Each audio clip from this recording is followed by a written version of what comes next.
유석춘 교수에 대한 징계를 시도하고 있는 데 대해서 저희 반일 동상 진실 규명 공대위에서는 이에 대해 저희의 입장을 발표하고 그 입장문을 지금 연세대학교 윤리위원회에 제출을 하고 왔습니다.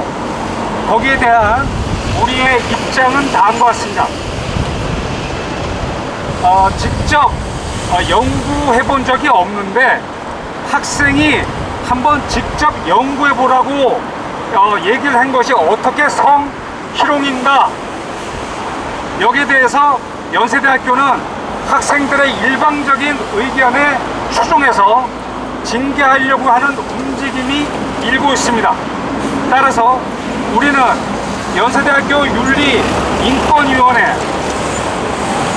인권위원회가 사회학과 유석춘 교수의 수업 중에 특정 발언에 대해 징계를 논의하고 있다는 소식을 접했습니다.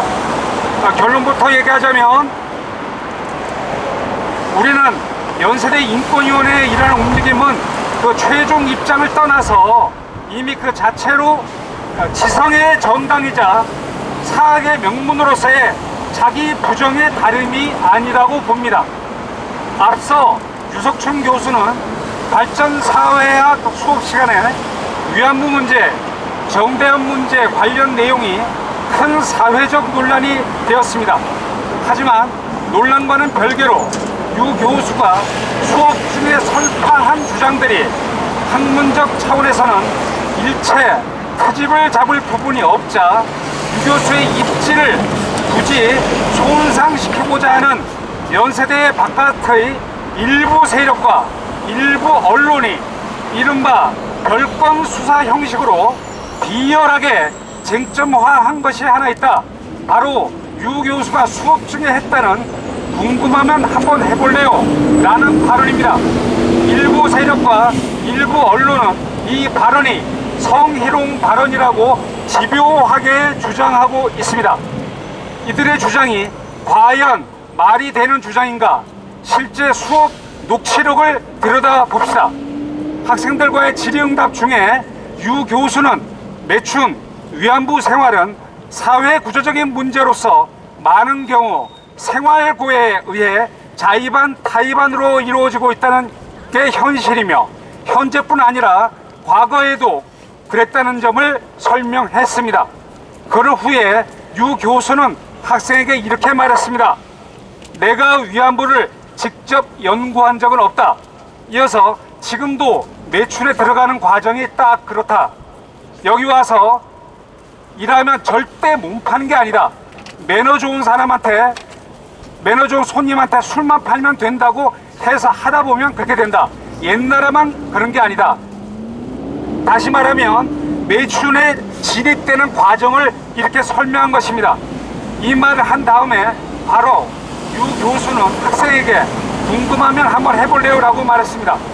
맥락상 누가 듣더라도 이 발언은 나는 비록 이 문제에 대해 직접 연구한 적은 없지만 나로선 매춘에 접어드는 과정이 그래도 대충 짐작은 간다. 관련해서 이 완전한 실체적 진실을 규명하고자 한다면 학생이 한번 직접 연구해봐라 라고 들릴 수밖에 없습니다. 본 사안에서 유 교수의 해당 발언 중 가장 방점을 찍어야 할 부분은 바로 내가 위안부를 직접 연구한 적이 없다고 허심타게 말한 부분입니다. 주 전공 외의 문제, 또 본인이 직접 증명하지 않은 문제에 대해서는 늘 조심스러운 태도를 갖도록 훈련받은 대부분의 학자들의 흔한 레토릭인 것입니다. 이후 유 교수는 학생에게 궁금하면 한번 해볼래요?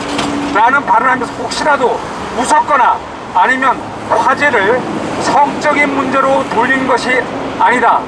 상황이 무한해져서 침묵이 흘렀던 것도 아니다. 유 교수는 계속해서 질문한 학생들과 진지하게 질의응답을 이어가면서 매춘을 사회학적으로 논의해 갔습니다. 녹취록에 따르면 강의 후반부 토론 시간에 질문한 학생들은 총 5명입니다. 문제에 궁금하면 한번 해볼래요? 라는 그것은 총 14번의 질문을 이어간 첫 번째 질문에 등장합니다.